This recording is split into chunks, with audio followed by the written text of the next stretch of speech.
All Indiana Politics is your premier source for Indiana politics, focusing on issues that matter to you. I still want us to be the best in the Midwest. We can't afford another lockdown. Give the citizens of this country the relief they need. Education in the state of Indiana remains priority number one. In-depth, nonpartisan coverage. We don't know exactly where the economy will be in January. People are worried with good reason. Exclusive interviews with Indiana's political leaders. We have the resources here in the state of Indiana to care for those who are in need. Expert analysis on critical legislation. We need to reform those laws. This recovery is going to take some time. We've got to anticipate that there'll be a budget shortfall. From Wish TV, this is All Indiana Politics Podcast on the All Indiana Podcast Network.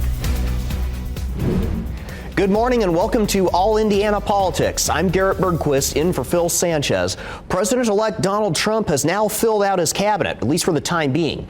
His last few major nominations came in over the past few days. Jamison Greer would be the next U.S. trade representative. He served as the trade representative's chief of staff during Trump's first term. Greer would play a key role in Trump's tariff agenda. Hedge fund manager Scott Bessent is Trump's pick for Secretary of the Treasury. That's a key cabinet role that advises the president on economic and fiscal matters like spending and taxes. Bessent advised Trump on economic policy during his campaign. He once led investments at a hedge fund started by Democratic mega donor George Soros. Bessent would be fifth in the line of succession if he's confirmed.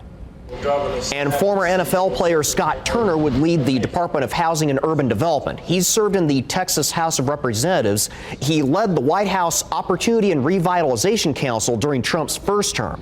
And we should note HUD currently fully controls the Indianapolis Housing Authority. That decision followed years of operational and administrative failures at IHA. In a matter of weeks, the longest-serving superintendent in the history of the Indiana State Police will retire. It will be up to Governor-elect Mike Braun to decide who will take Doug Carter's place at the command of that agency. Carter sat down with our Dakari Turner to talk about his successes and his biggest regret from his time in command. The enormity and the pressure of this desk is very real. 12 years after taking the helm of Indiana State Police, Doug Carter is just days away from his final time behind his desk. An exit interview of sorts, we are the first to sit down with him for this conversation. His 4-decade career in law enforcement will end when Governor-elect Mike Braun's term begins. My entire life has been this, and I remember when I called my dad and told him I got that interview with Mike Pence for this position. His tenure as the state's top cop lasted 2 governors and stretched through event after event. In just the first 6 months of last year, 5 members of law enforcement died while on duty. That included 2 state troopers, James Bailey and Aaron Smith. It was Carter's grim duty to present the American flags that draped the caskets to their heartbroken families. It was the 2016 deaths of 4 black girls in Florida that sent chilling ripples through Carroll County after they died in an arson that today remains unsolved. Is that case still solvable? Yes. What makes you say that? People talk about and fall back on this. I think it's an excuse of a cold case. If people are alive, it's not cold. So, to the person out there, I would say that set that fire. I would say to them, I don't believe you intended to kill those 4 beautiful little girls. I don't believe you did. Was it murder? No, I don't think it was. I think there was something else. I don't know what that something else is, but there was something else. Still in the early stages of that investigation, another emerged. The grisly 2017 murders of Abby Williams and Libby German, the years-long search for a killer, and the subsequent murder trial of Richard Allen all happened under Carter's purview. It was not a state police case, but Carter was often the public face of that investigation. We believe you are hiding in plain sight. He says it still touches him deeply. Abby, Libby, and the girls who died in that fire, Kiana, Kiara, Cariel, and Keone, all written by hand and sit on Carter's desk. A judge's gag order still limits what Carter can say about the Delphi murders. No, and I can't think of a case in our history that had gained that much attention for that length of time. Have you run into political influence in the agency's investigations? If I would not be sitting here if I did. I would retire that day. Carter tells me he has also used his final years as the head of state police to push for changes in policing, sparked by the deaths of young black men at the hands of police, most notably the death of George Floyd in 2020. He wants a change in police culture. And I got a lot of haters along the way by trying to embrace it. And what I'm talking about is the color of my skin versus the color of yours, and having those conversations with people.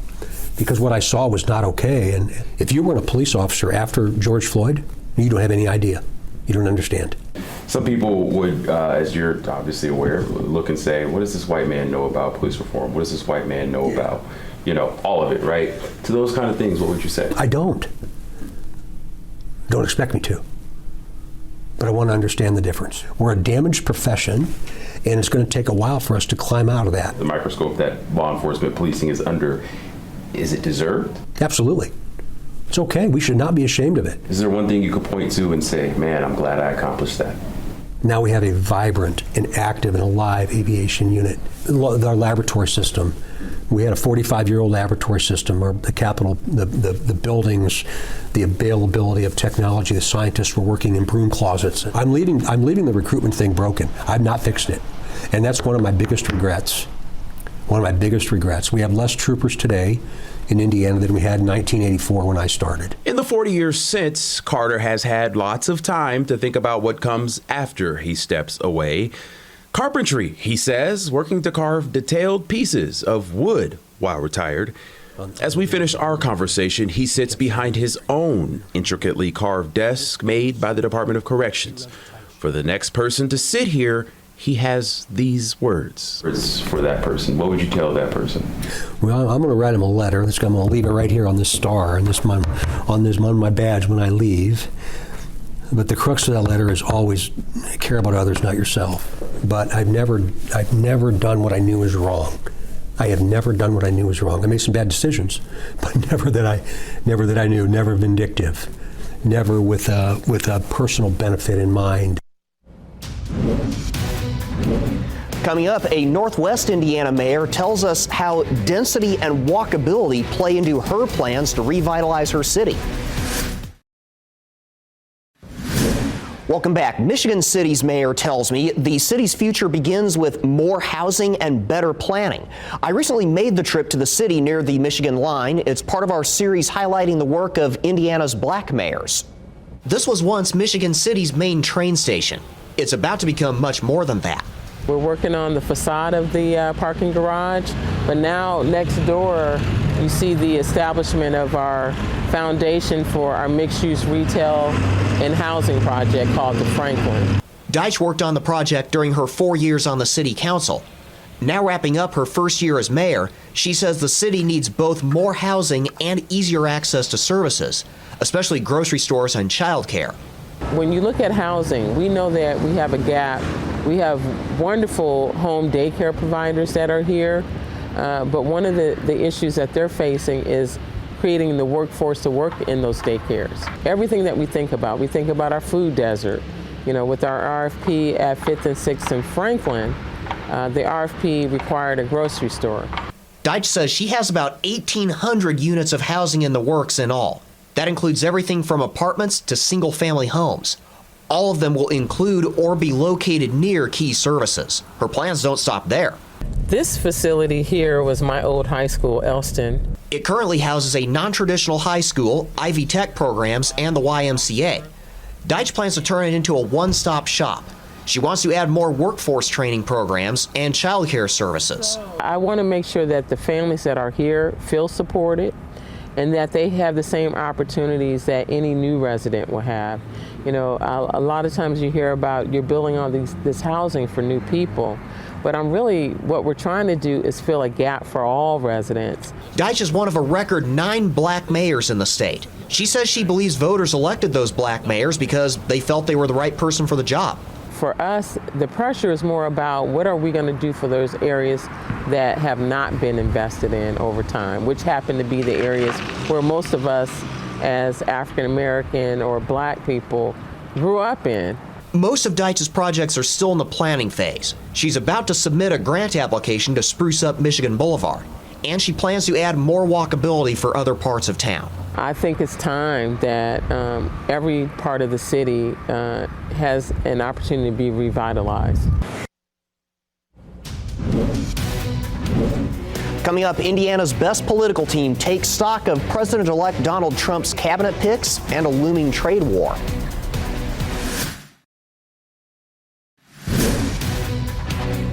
Welcome back to All Indiana Politics as we welcome in two members of Indiana's best political team, Republican Whitley Yates and Democrat Ariel Brandy. Welcome to you both.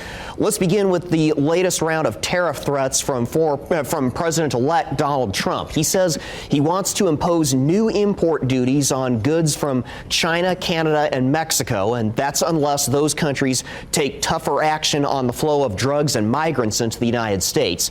Whitley, Trump just concluded a new free trade agreement with both Canada and Mexico in his first term. Could this jeopardize that deal?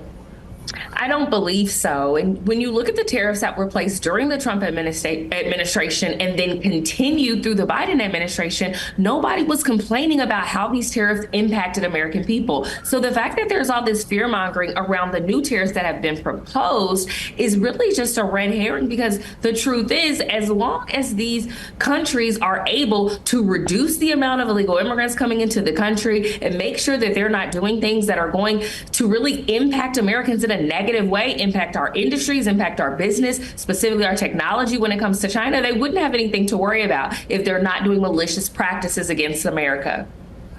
Ariel, how likely is it this will lead those countries to do what Trump wants them to?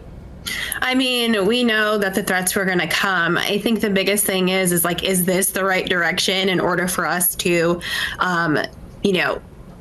put forth anything towards any type of border control? I feel like right now it's an attack on immigrants at the end of the day, and threatening these countries, especially the ones that are producing so much for Americans, I think harms us. I mean, Trump campaigned on being able to reduce inflation and to make sure that your groceries aren't high and you're not paying, so much on gas, but at the end of the day, these tariffs are going to have an impact on American families. I mean, prices are going to go up and people are going to feel that in their pockets. And unfortunately, that's going to be a campaign promise broken from Trump himself, all because he wants to be able to have a handle on immigration and no longer let migrants come into this country, because he thinks that there's so many illegal drugs and all of the immigrants are threatening and harming American people, when we know that that is not true. And those numbers have been down since the pandemic. So how is the correlation there for him to say these tariffs need to be put into place in order for us to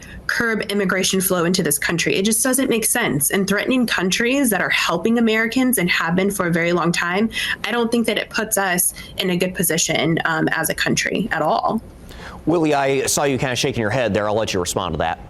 I mean, the current administration that we have now put in no tariffs, and the cost of inflation was ridiculously high on everyday items such as eggs, cheese, and groceries. So what you can't do is say someone that's attempting to curb a problem that America is having is going to create a greater problem when the current administration has created that greater problem. We're attempting to fix the issues that have been caused specifically by the current administration through the Vacant Inflation Reduction Act that we know actually increased inflation. And so the fact that Vice President Harris was not able to secure the border, and the fact that we do have a massive illegal immigration problem in this country, and the fact that these tariffs have now caused Mexico to say, hey, we're going to slow immigration and we're going to do something about the illegal migration of our people to this country because we don't want to be impacted, is exactly what he's hoping for. Let's move on to Trump's cabinet picks. He's nearly filled out his key staff positions now. Ariel, looking over this roster, is there anyone some Democrats might get behind, such as Marco Rubio for Secretary of State? No, I don't think so. I think that there is a notion right now that we're just like, is he picking friends? Are these people qualified to do these jobs? I mean, when you're looking at who we have put forth right now, I think that Americans should be concerned about what this cabinet is eventually going to be able to look like, and we should have questions about it. Now, I just recently saw some polling where a lot of, the folks that voted for Trump, they feel very strongly about his picks and who he's put forth. But at the end of the day, like we're coming from a Biden administration where we have been able to see people who have been put in these positions on the cabinet that have had tremendous changes. I mean, you look at our Secretary of Transportation, Pete Buttigieg, who was able to pass one of the largest infrastructure bills in our country's history that is still going to be, building and making things better for our country for years to come down the road. And now we're looking at the potential of someone having that role that was also a reality TV star. And, I'm not feeling confident in it right now. And I think the American people should be concerned because we need people in these cabinet positions that are not only qualified, but have also done some of these jobs before in their own personal and professional capacities. Whitley, to that point, Matt Gaetz' nomination for Attorney General already got derailed over allegations of sexual misconduct. Secretary of Defense nominee Pete Hegseth faces sexual misconduct allegations as well. Should Trump have done a better job of vetting these picks? I think it's interesting when the opposition party, which is now the Democratic Party, loses an election, all of a sudden things happening in the transition are such big deals. Did anyone have the same thought when Bill Clinton had to replace 2 of his attorney general picks? I don't think so. What about when the Obama administration had 3 withdrawals from their administration? No one said anything. What about Biden, the Biden administration? I believe it was his director of management and budget office. I want to say her name was like Neera. She was also replaced. She withdrew as well. This is what happens in transitions. You nominate people and either they will go through the process and get nominated and be selected, or they won't, or they withdraw. It's all a part of it. And while some see this disagreement as dysfunction, it's honestly part of democracy. But I really want to go back to the cabinet picks really quickly. So we have an administration right now that is touting, look at our experienced picks. Where did that experience lead America? Let's talk about the Department of Defense. Where did the experience lead us in the Afghanistan withdrawal and the Afghanistan exit? It led us to losing 13 American soldiers. It led us to losing Afghan citizens because it was completely botched and done incorrectly. And so when you have people who have done the work in both the public sector and the private sector, I think it's going to be a really good mix of people. And so you want to tout the experience of the current administration, but what has that experience done for the American people? Here's a follow-up, though. Is Trump putting too much emphasis on personal loyalty and not enough on whether the person is actually capable of doing the job? Not necessarily so much the resume. I know you kind of already addressed that, but just generally, is he putting too much emphasis on personal loyalty as opposed to actually being capable of doing the job? How will you know their capabilities until you get into office, see their character, and see the way that they lead? I think that the Democrats just want to have something to complain about because they're surprised that they lost the election. So they don't like the way in which he's governing. No surprise. They didn't vote for him. They don't like him. And at every step of the way, what they're going to do is lambaste him. They're going to be dissenters. They're going to tell you that all of the things that he's doing is wrong. And then when America gets back on the right track, which is what a majority of Americans voted for within this administration, they're still going to find ways to add barriers to progress. Ariel, I'll let you jump in on this as well. We've got about 90 seconds left. Yeah, at the end of the day, while majority of the American people might have voted for Trump to be able to be in office, we didn't know who his cabinet picks were going to be. And unfortunately, some of them are just not qualified for it. Yes, Democrats lost, but guess what? We still care about this country and how it's going to be ran moving forward. And so we want qualified people to be able to do that. And we think that when we formed our cabinet for the Biden administration, we were able to deliver that for the American people. And I hope that Trump can do the same. Unfortunately, it's not looking that way right now. All right, I got a little over a minute left here. Let's see. All right, I've got a little over a minute left here. I want to briefly turn to state politics. At the beginning of the show, we heard an interview with outgoing State Police Superintendent Doug Carter. He will retire when the next administration takes office here in Indiana. Briefly, from both of you, what should Governor-elect Mike Braun look for in the next superintendent of the Indiana State Police? Ariel, you go first. 30 seconds. Whew, this is such a dicey topic, but I mean, at least the man admitted where he was wrong and where he was right. And I'm hoping that with these new changes, with Braun coming in and him wanting to restructure, hopefully this will give our state some much renewed refreshing in our government to where we can actually get some stuff done and see these departments deliver on their promises for Hoosier people. Whitley, take us home. 30 seconds. Yeah, I'm excited to see the restructuring of the State House and the cabinet positions. I'm excited that we're going to have secretaries similar to Florida. When it comes to Doug Carter and his service, I want to thank him for all that he has done and put in to make sure Indiana remains safe. And I am sure that whoever Braun picks to lead this agency will continue to do that work. All right. Thank you both. We will be back after a moment.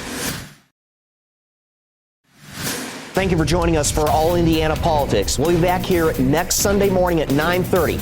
And be sure to check out the All Indiana Politics podcast. It's online at our website, wishtv.com. Have a great rest of your weekend. From Wish TV, this is All Indiana Politics Podcast on the All Indiana Podcast Network. Watch All Indiana Politics live Sunday mornings at 9:30 on Wish TV and at wishtv.com. Subscribe to this podcast and listen weekly here on the All Indiana Podcast Network. And be sure to discover even more great podcasts at allindianapodcastnetwork.com.